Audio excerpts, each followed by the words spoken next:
answered in the negative. Then Muawiyah said, "This is Jandab ibn Janada Ghifari. He comes to the gate of our palace daily and repeats the same words that you heard just now." Then he ordered him to be killed.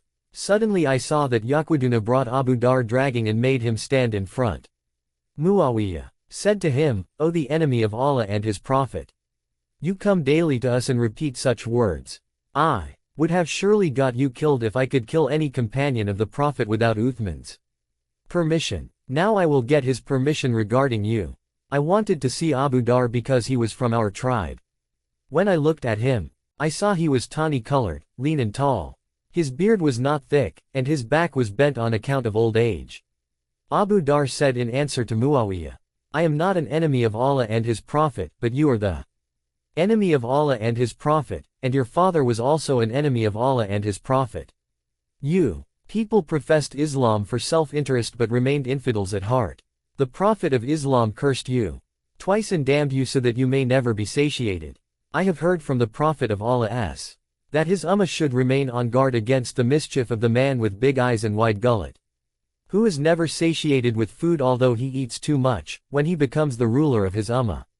Hearing this, Muawiyah said, "I am not that man spoken of by the Messenger of Allah." Abu Dhar said, "O Muawiyah, it is no use denying that you are definitely the same man and listen, the Prophet has informed me that by that man he meant you and you alone. O Muawiyah, one day when you were passing in front of the Prophet, I heard him say, 'O Allah, damn him, and do not fill his stomach except with dust.' O Muawiyah, I have heard him also say that Muawiyah's flank is in hell fire." Hearing this, Muawiyah laughed shamefully, ordered him to be arrested, sent him to prison and wrote to Uthman about the whole affair. 23. Having sent Abu Dhar to prison, Muawiyah in his letter to Uthman complained against Abu Dhar, which meant that he should be called back from Syria. Accordingly, Uthman called him from Syria to Medina. A camel rider started with Muawiyah's letter and presented it before Uthman at Medina. As soon as Uthman received the letter, he at once wrote back to Muawiyah, "Your letter to hand. I came to know what you wrote about Abu Dhar.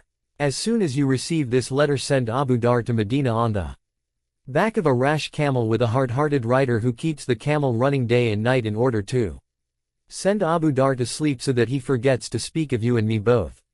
On receipt of this letter, Muawiyah sent for Abu Dhar and made him ride on the bare back of a mischievous camel with a cruel rider. He told the rider to keep the camel running day and night and not to let him stop at any place till he reaches Medina. Abu Dhar was tall and lean and by that time had become so old that all the hair of his head and beard had grown gray. Besides this, he had grown very weak. There was no cloth or saddle on the back of the camel.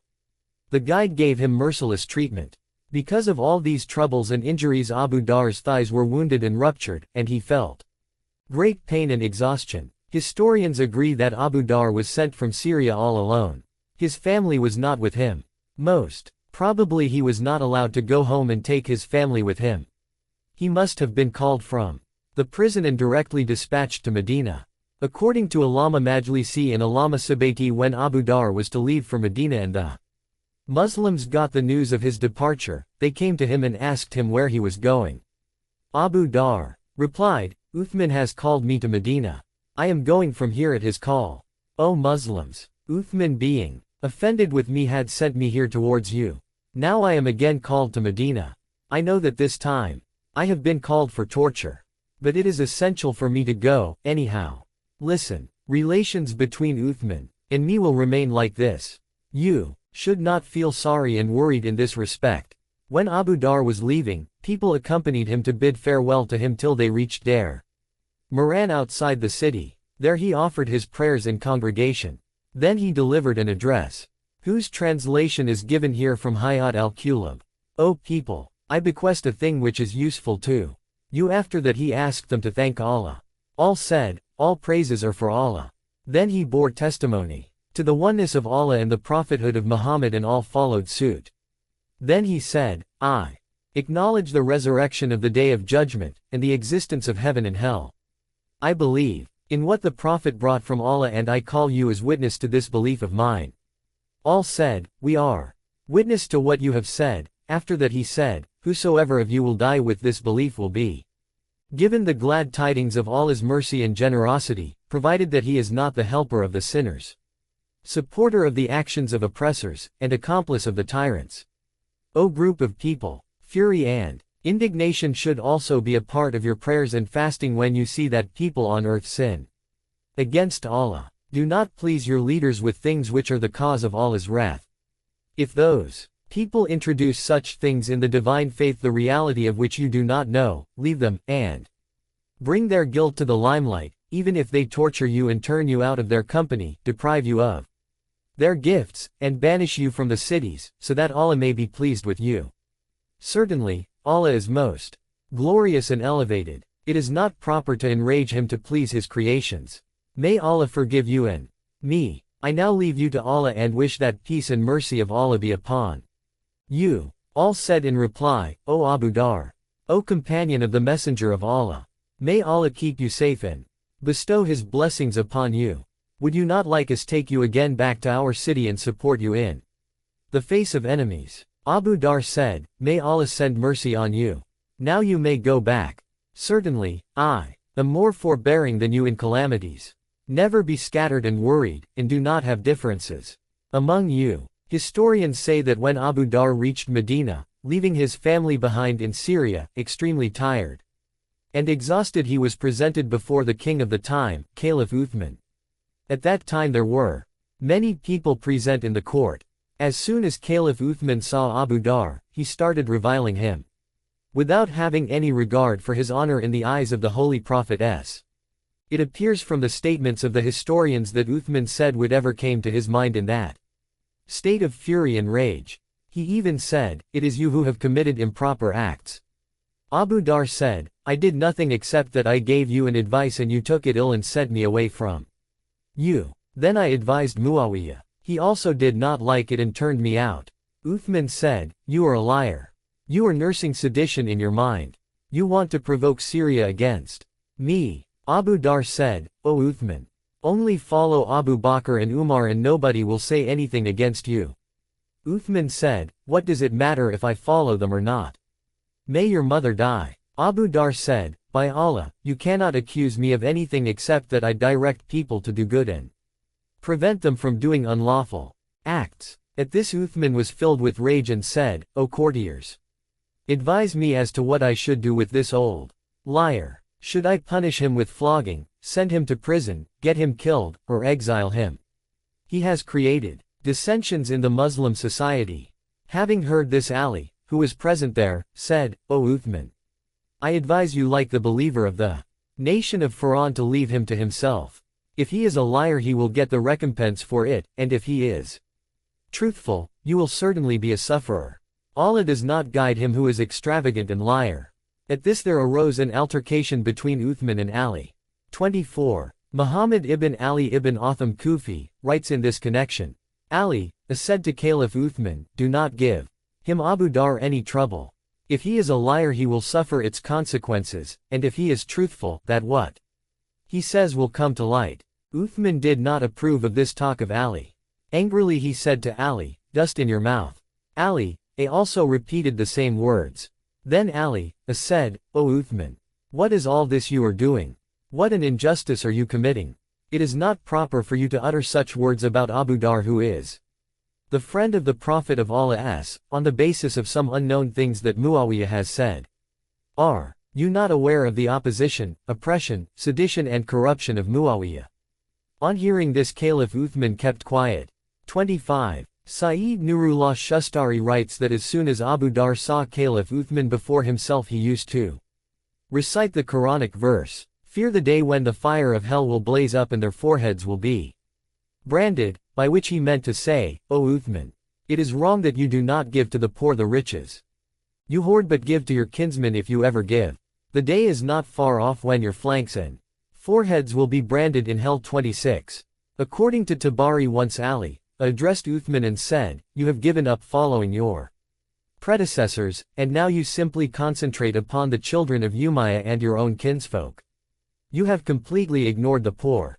This is not right at all. From where have you got the right of unlawful distribution of the property of Muslims? Uthman grew angry at this talk of Ali, and retorted, those who went before us did wrong to their relatives. I don't want to do that. I am giving to my poor relatives whatever I can. Ali said, are they only rightful people whom you give thousands of dirhams from the public treasury of the Muslims? Is there no other poor man? 27. Historians 28 narrates this incident thus. When Abu Dar was presented in the court of Uthman, he said to Abu Dar, I am informed that you have told the people the hadith of the Prophet that when the number of males of Bani Umayyah rises to full 30, they will consider the cities of Allah as their booty, and the servants of Allah their own servants and maids, and they will adopt the religion of Allah as a fraud. Abu Dar said, yes, I have heard the Prophet say so. Uthman asked the audience of the court, have you heard the Prophet say so? They said, number. Then he called Ali and said, O Abul Hasan, do you certify this hadith? Ali said, yes. Uthman said, what is the proof of the authenticity of this hadith? Ali replied, the Holy Prophet's statement that there is no speaker, under the sky and upon the earth, who is more truthful than Abu Dar. Abu Dar had stayed in Medina only for a few days after this incident when Uthman sent word to him, saying, by Allah, you will certainly be banished from Medina. 29. Allama Majlisi writes that after his return from Syria Abu Dar was taken ill. One day he entered the court with the support of his staff. He had just arrived there when the functionaries of the government appeared in the court with 100,000 dirhams, which they had realized from the different parts of the state. As soon as Abu Dar saw it, he said, O Uthman, whose property is this? He replied, of the Muslims. He asked, how long will it remain stored and not reach the Muslims?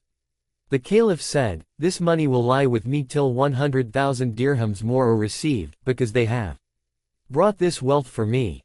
Hence, I am waiting for more, so that I may give it to anybody I like and spend it where I deem proper. Abu Dar said, which are more, 4 dinars or 100,000 dirhams? Uthman said, 100,000 dirhams are more. Hearing this Abu Dar said, O Uthman, do you not remember that when you and I went to the Prophet late one night and seeing him sad asked him the reason for his sadness, he did not even talk to us on account of the intensity of his grief. Then when we went to him next morning and seeing him happy and smiling asked him why he was so sad the last night and why he was happy that morning, he said, last night after the distribution of the property of the Muslims only 4 dinars remained with me, so I was perturbed, but I have now given them to the rightful person. Therefore, I am now happy. It is an established fact that Abu Dar had seen the Holy Prophet and his al-Bayt from very close quarters and remained in very intimate company with them. He had seen very carefully every aspect of their life and had learnt much from it. He has seen with his own eyes not once but several times that the Holy Prophet was lying hungry in the masjid and his children also were hungry at home. 30. Abu Dar had also seen Ali ibn Abi Talib working on wages wearing coarse clothes. He had seen patches of date leaves in the mantle of the daughter of the Prophet. He had also heard Ali, exhorting to his African maid servant Fizza, O Fizza, we, the al-Bayt have not been created for the world or worldly gains. Instead, we have been created for the worship of Allah and the propagation of Allah's message, Islam. It is our duty to boost up the morality of man, to kindle the light of the unity of Allah in the hearts of the people and to provide the ways and means for their well-being. Abu Dar had also seen that Ali ate the dried barley bread and kept the bag of his barley flour sealed so that nobody could mix ghee with it. 31.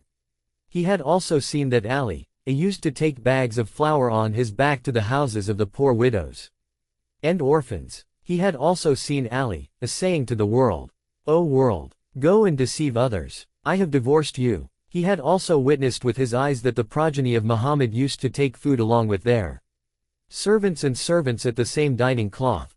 He remembered well that once when 4 dirhams were left over after the Prophet had distributed the money that was with him and this amount could not reach the deserving person, he felt very much grieved. He still recollected these words of the Prophet's addressed to him, O Abu Dar, even if I have gold equal to the Mount Uhud, I do not like the least of it to be left over with me.